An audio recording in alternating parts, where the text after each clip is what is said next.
কৰিছি সকলৰ মাজত নিকোদিম নামেৰে এজন লোক আছিল। তেওঁ ইহুদী পৰিষদৰ এজন অধিকাৰী আছিল।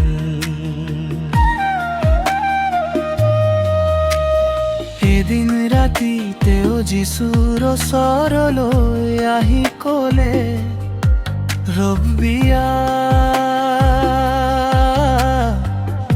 আমি জানো যে আপুনি ঈশ্বৰৰ ওচৰৰ পৰা অহা এজন শিক্ষক। কিয়নো আপুনি এই আচৰিত চিন দেখুৱাইছে ঈশ্বৰ সংগী, নহ'লে এনে চিন কোনেও দেখুৱাব নোৱাৰে। কিয়নো আপুনি এই আচৰিত চিন দেখুৱাইছে ঈশ্বৰ সংগী, নহ'লে এনে চিন কোনেও দেখুৱাব নোৱাৰে।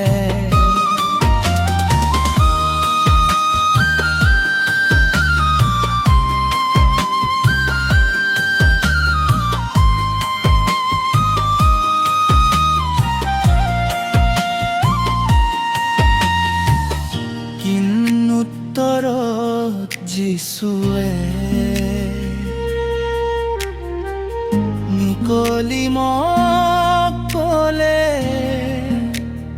মই আপোনাক সঁচাকৈয়ে কওঁ, নতুন জন্ম নহ'লে কোনেও ঈশ্বৰৰ ৰাজ্য দেখা পাব নোৱাৰে।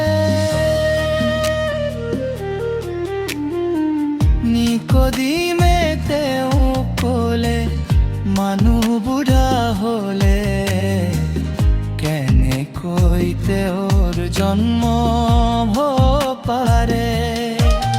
তেওঁ দ্বিতীয়বাৰ মাকৰ গত সোমাই জন্ম গ্ৰহণ কৰিব পাৰিবনে?